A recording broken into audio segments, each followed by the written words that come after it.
Sveiki! Maistas žmogui, ypač jaunam, būtinas. Tai organizmo statybinė medžiaga, taip reikalinga žmogui bręstant. Kas atsitinka, kad ši augti padėti turinti medžiaga jauną žmogų pradeda naikinti. Šiuolaikinėme pasaulyje, kur grožio kultas yra ypač gajus, o jaunuoliai nuo mažumės skatinami atitikti grožio standartus, valgymo sutrikimai yra labai dažni. Turbūt kone visi jauni žmonės, dažniausiai mergaitės, nors kartą gyvenimą išbandė dietą. Galvoti apie tai, kad dedi burną, nėra blogai, tačiau šis procesas dažnai tampa nevaldomu ir jaunas žmogus puola į kraštutinumus. Nuo valgymo sutrikimų kenčia vis daugiau jaunų žmonių. Vis daugiau merginų ir vaikinų su pasibjaurėjimu žvelgia į save veidrodyje. Kreivų veidrodžių karalystėje. Taip dažnai vadinama ši būsena. Jaunuoliai susikuria išvaizdos idealą ir bando jo siekti.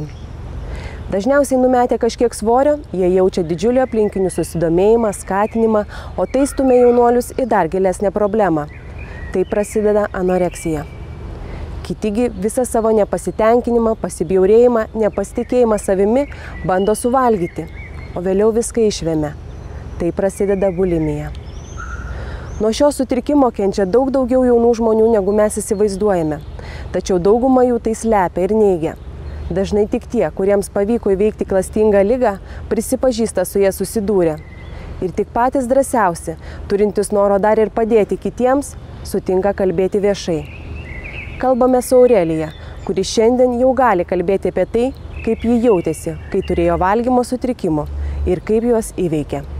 Tai man dabar papasakok, nuo ko viskas prasidėjo. Sunku iš tikrųjų, net vakar galvojau, kur ta buvo pati pradžia mano, bet realiai tai kažkur nuo 14 metų.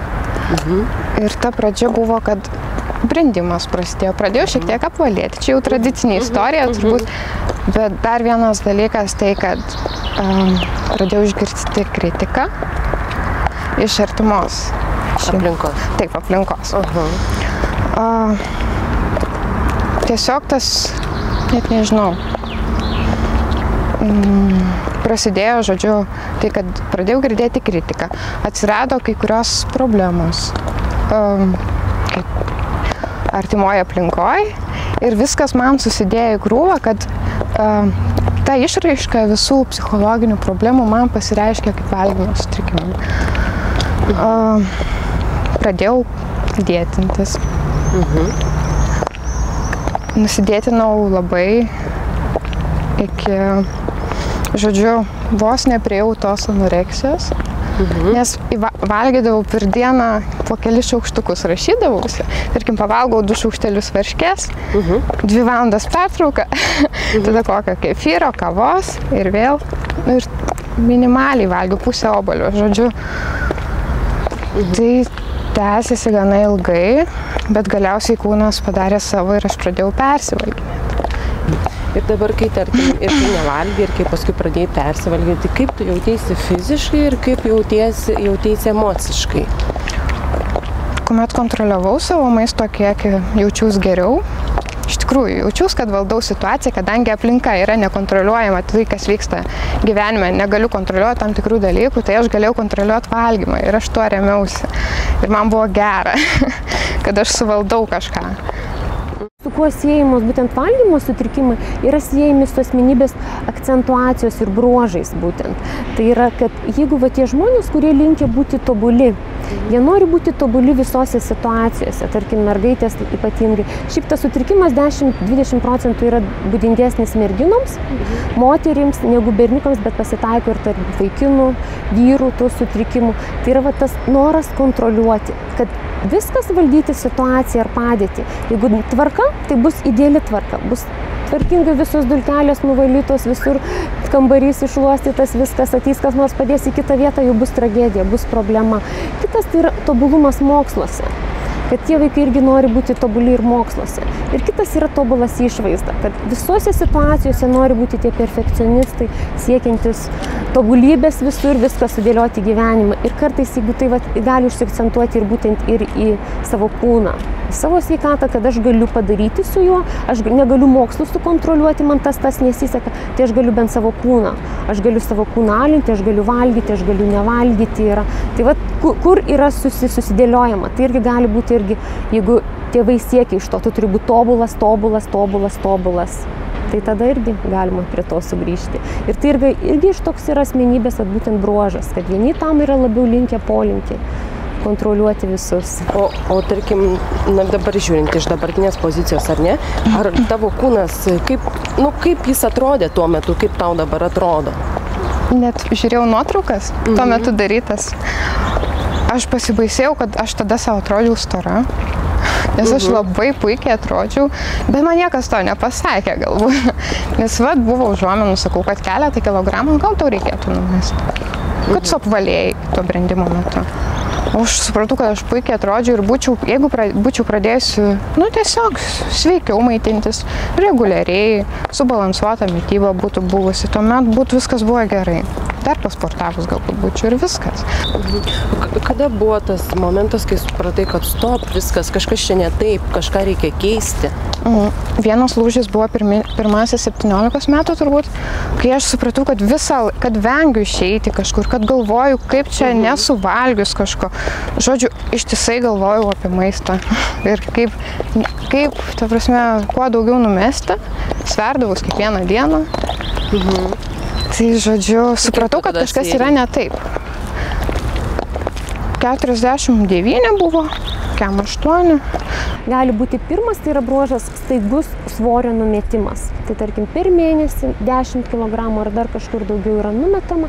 Tai jau tada kokiais būdais tai buvo pasiekta. Ar tai buvo alinantis dieta, tai jau badas beveik nevalgoma ir tai dažniausiai siejasi su sportu. Tai pirmas jau toks žingsnis smarkus būtent kritimas svorio. Kitas tai gali vykti palaipsniui, tai yra kaip po truputį. Yra sudaromas maisto sąrašas, kaip yra juodas sąrašas, kad tai yra mano nevalgomi produktai. Tada irgi yra verčiama šeima irgi laikytis kažkokių tokių taisyklių, kad aš to nevalgau, man to negaminkit, to neduokite. Toliau, kas yra, tai galima pastebėti, kad atsisako vaikai, paaugliai valgyti kartu su šeima. Kad tėvai nematytų ir neskaičiuotų jų kąsnių, kiek jie suvalgo. Ir vengia sėsti kartu. Arba yra tokie pasakymai, aš jau valgiau mokykloje, aš dar neišaugau, aš dar nenoriu. Tai yra svarbu, kad vis tiek reikia žiūrėti, kiek tas paauglys valgo, kaip maitinasi. Ir toliau kitas, jeigu merginoms tai gali ir būti paauglystė, tai būtent ir mėnesinių sutrikimas, lytinės brandos sutrikimai jau reiškiasi. Kitas, tai jau prasideda, kai vėmimas irgi kažkur pastebėti jau galima, kad jeigu vemia pastoviai atsiranda tas įprotis yra. Tai irgi tas arba kalbėjimas, nuolatinis kalbėjimas apie maistą. Nes jie, kaip sakau, 90% jų minčių yra apie maistą. Ką valgyti, kiek valgyti, kaip pavalgyti, kaip išvengti, kada pasisverti, kaip kas yra. Tai jeigu kalbant bet kokia tema, visą laiką išvis maistas.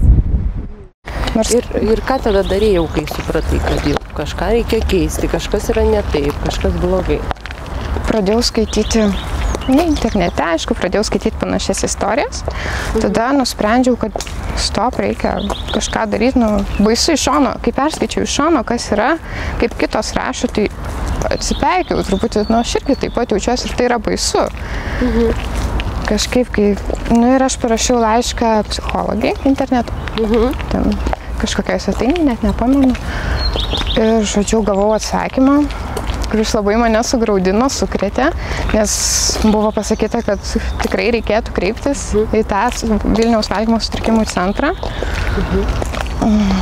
Ir kažkaip pradėjau truputį stabdyti save, pradėjau truputį analizuoti save daugiau, kas atsitiko ir galvoti, kaip čia patekti į tą centrą, į kurį aš nepatekau, nes visgi nesikreipiau.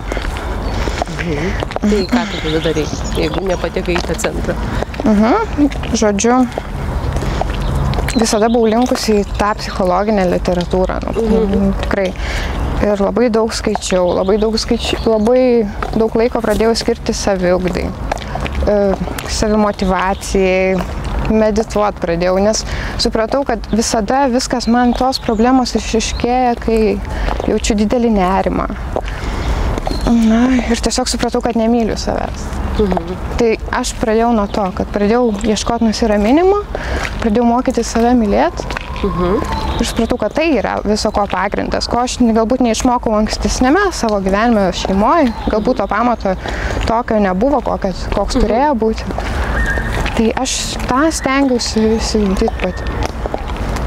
Ir kokie metodai, kokie būdai buvo, kaip pamilti save?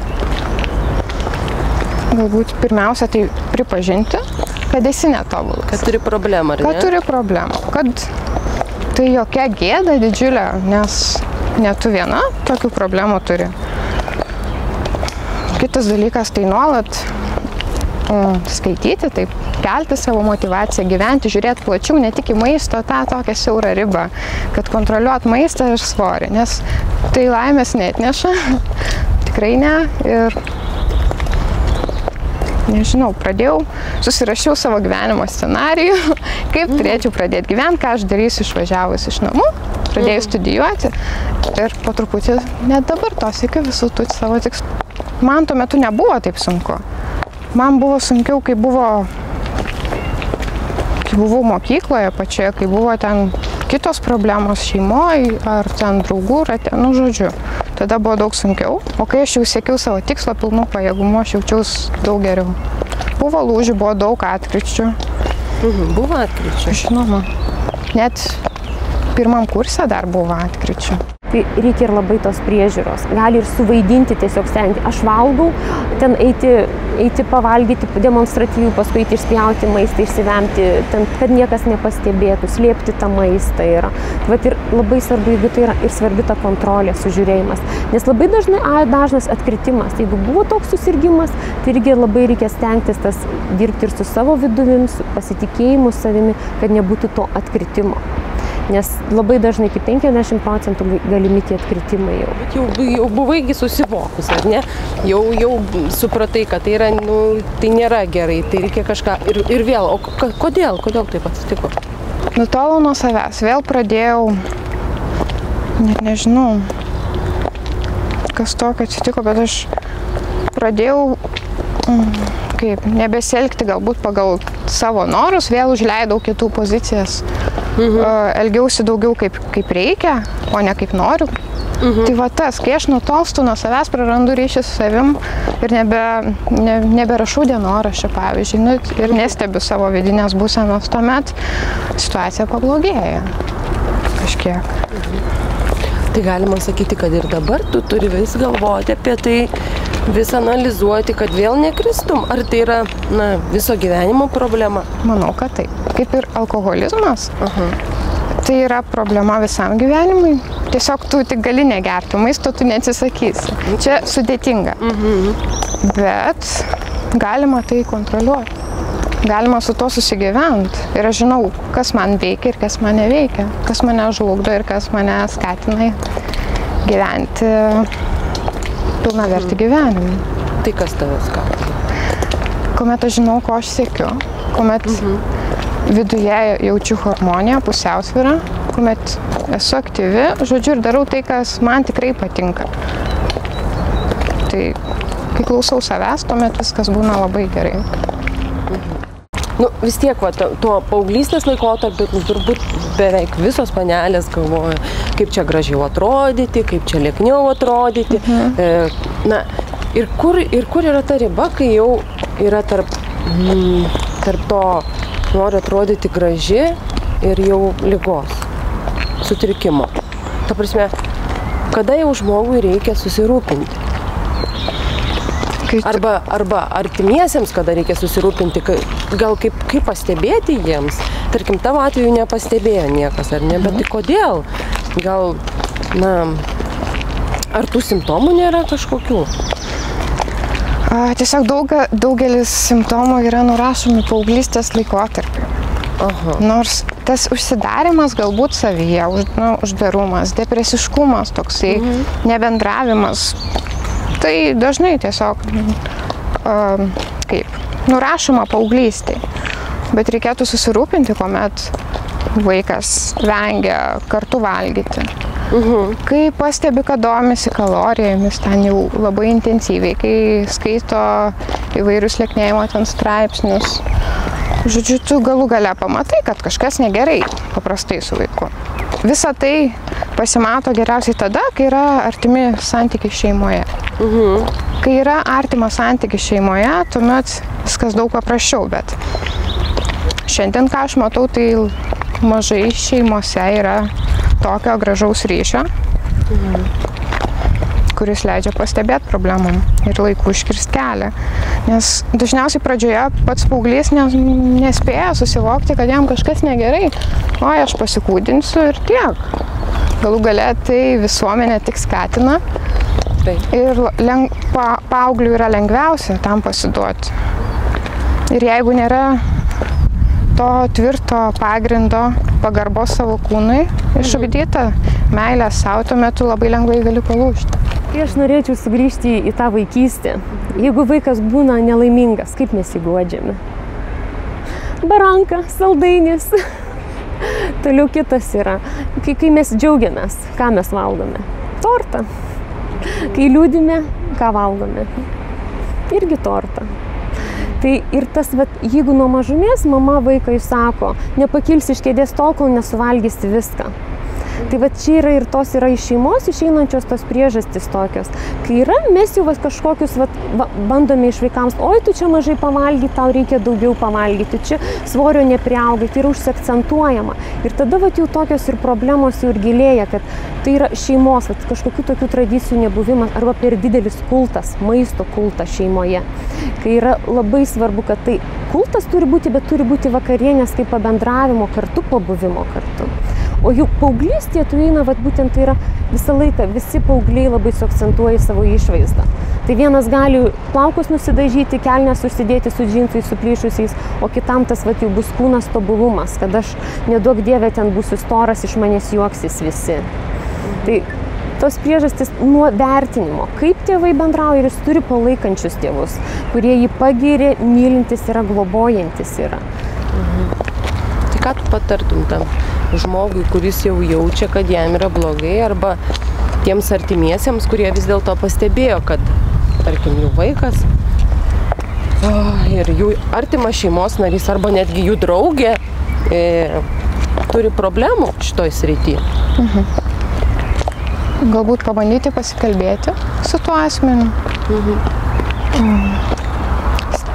Tiesiog parodyti jam, kokie yra variantai gydytis, kad esi ne vienas toks su ta problema ir bandyti padėti galbūt rasti tas priežastis. Jeigu tu gali, jeigu negali, tiesiog reikia stengtis įkalbinti, kreiptis pas specialistą. Nes psichologas padeda susivokti dažniausiai, susidėlioti viską į vietas. Jeigu tu sugebi tai padaryti pats, arba šeima tau gali padėti, tuomet gal to pakaks. Priklauso nuo sudėtingumo ir įsisenėjimo ligos. Tai tu manai, kad šita liga yra daugiausia psichologinis dalykas, ar ne? Taip. Nes kiek aš domėjausi, kad tai gali būti ir genetinis, ta prasme paveldimas, kad jeigu šeimoje yra anksčiau buvę, kažkas turėjo tokių problemų, tai yra didesnė tikimybė, kad ir vaikas turės tokių problemų. Iš dalies sutinku, bet aš geriausiai galiu apibūdinti tą situaciją, kai paveldėjimas pasireiškia per mamos rūpinimąsi savo, perdėtą rūpinimąsi savo išorę, savo kūnu, ir kuomet mato vaikas nuo mažų dienų nepasitenkinimą jos, tai tikrai persiduos. Dėl genetinių dalykų aš nežinau. Dažniau yra pastebima tos tendencijos, kad jeigu vienas iš tėvų yra labai storas ir irgi yra susiakcentavęs, tai dažnai vaikai irgi linkia, kad neišvengsiu, aš nenoriu būti tokia kaip mama ir man bus blogai, jeigu aš būsiu tokia stora ar stambi. Tai arba būtent jeigu yra mama labai liekna, graži, o mergaitė yra linkusi šiek tiek genetiškai į tėtį ir yra to stambumo paveldėjimo, tai vėlgi gali būti problema. Tai kad tai labai siejasi, jeigu nėra tokio normalaus priėmimo savęs. Gal buvo kokių sveikatos kitokių sutrikimų dar, ta prasme, tas iššaukė kažką? Man kažkokių konkrečiai, kurias galėčiau vardinti, ne. Bet vėlgi aš labai dažnai balansavau ant ribos. Ačiū Dievui, neišmokau vemti. nes buvo ir ta riba pasiekta. Tai va, ir tam tikrų preparatų naudojimas irgi buvo išbandytas, dėl ko labai gailiuosi. Dietinių, tos, kurie dietoms skirti? Taip. Nes, ta prasme, kenksmingi jie? Jie yra labai kenksmingi ir jie net nėra, ta prasme, ištirti iki galo, bet aš visgi susigundžiau ir pabandžiau tuo savo žemiausiu periodu vėlgi, bet bandžiau neilgai. Tiek dar užteko proto turbūt ir jėgų susitvarkyti su to. Ir nebegeriau. Ir sakau, labai dažnai balansavau ant ribos, bet kažkas man viduje vis leido iš to išsikapstyti, kiek įmanoma. Kokie požymiai būtent anoreksijos yra? Anoreksijos tai yra vienas, tai yra savo kūno suvokimas kaip labai didelio ir storo ir stengimasis visą laiką, kad sumažinti kūno apimtis. Ir galvojimas, bet yra nesuvokiamas tas kūno vaizdas, savo kūno vaizdas nesuprantamas. Toliau tai yra eina į tai, kad pradeda sportuoti. Labai daug aktyviai sportuoti ir jau ten yra pamirštama, kada pavalgyti, valgymosi režimo eina sutrikimas yra. Ir toliau vartoti kažkokias tai medžiagas, kas gali būti eiti ir laisvinamųjų arba šlapimą varančių vaistų vartojimas. Visokios tabletės, kurios irgi kūno svorį reguliuoja yra. Kad būtent, kad yra tikslas sumažinti kūno svorį, kad jie žiūri veidrodį ir negali jau susitapatinti su tuo, jie mato labai storą, labai baisų žmogų ir yra tas siekimas kuo mažiau sverti. Kad jie ir pasiekia tam jau norima būtent svorį, vis tiek yra dar sumažinama ta riba yra. Ir tai yra visas kas pokalbis, kas yra su tais būtent anoreksikais, kad mintis, jeigu vas paklausi, ką šiuo metu galvoji, tai 90% jų mintis ir sukasi apie maistą. Kad jie galvo, kaip nevalgyti, kaip nuslėpti tą nevalgymą, kaip išvengti kažkokių situacijų, kur reikia prisėsti prie stalo kartu. Kad jie tose situacijose ir stengiasi visaip sukontroliuoti, kad kuo mažiau valgyti. Ir dar siekti tų mažesnio svorio. Tai bulimija yra jiems jau būdingas būtent tas persivalgymas, kai yra daug užvalgoma ir tada jau einama išsivemti, išvalyti organizmą, kad jau pasišalinti. Ir jeigu apie bulimiją, tai irgi jau tokie pasireiškia, kad požymiai, kad pageltonuoja pirštai, tiesiog irgi dantis pageltonuoja jau yra, kad būtent jau yra jau išsisenėjusi ta liga, kad pastoviai yra taip, tuo maistas yra pašalinamas. Tai yra, kad visą laiką yra per burną yra, jeigu persivalgymas negali to kontroliuoti, susidėlioti, kad po truputį, bet ateina bangom, jie kenčia, užvalgo ir tada jau išsivalo tą organizmą. Ir kartais būna, jeigu anoreksija yra sergama, tai ta bulimija gali pasireikšti, kad jau yra kaip pagerėjimas net. Arba tai yra atvirkščiai, kad jeigu visą laiką bulimija, tai tada galima kontroliuoti, tas yra kažkoks atvirkštinis yra procesas. Ir čia yra vienas su kita labai susijusios ligos. Tai yra vien tai, kad savęs nepriėmimas ir nepasitenkinimas savo kūnu. Ne kraštutiniai variantai, bet kažkokie tarpiniai. Tarpiniai variantai, taip, kuomet... Pavyzdžiui. Persivalgymas. Kaip mano atveju, tai persivalgymas maišosi su nevalgymu arba tik nedavalgymu galbūt. Ir kuomet kankina tave ta mintis, kuomet visa tai yra pagrindas tavo gyvenimo, tu negali taip gyventi. Supranti, kad viskas apsiriboja tik tuo. Tuomet reikėtų susimastyti ir galbūt ieškoti žmonių, kurie tave supras, nes aplinkoje yra požiūris, kaip ir mano buvo aplinkos požiūris, kad tai yra šiaip paauglystės kvailiojimas, kad tai yra, tiesiog išaugami tokie dalykai. Bet taip nėra, jie neišaugomi, jie tik gilėja, jeigu juos netkreipi dėmesio. Jei nerimaujate dėl savo elgesio arba jaučiate, kad jūsų vaikas kenčia dėl valgymo sutrikimų, turite ieškoti pagalbos. Jei turite valios ir sąmoningai jaučiate, kad šią problemą reikia išspręsti, galite bandyti padėti patys savo, pasitelkti draugus ar artimuosius. Tačiau jei manote, kad be profesionalios pagalbos jau nepavyks įveikti valgymo sutrikimų, siūlome kreiptis į psichologą ar psichiatrą, kuris padės jums suvokti tokio elgesio priežastis, pasekmes ir paskirs gydymą. Kaune pradeda veikti ir pagalbos valgymo sutrikimų turintiems asmenims grupelė, kur su šia problema susidūrę asmenys dalinsis savo patirtimi, užsiims meno terapiją. Jei jūsų domino šios grupelės veikla, rašykite nurodyto elektroninio pašto adresu. Vilniuje galima kreiptis į valgymo sutrikimų centrą, kurio specialistai padės jums įveikti klastingą ligą.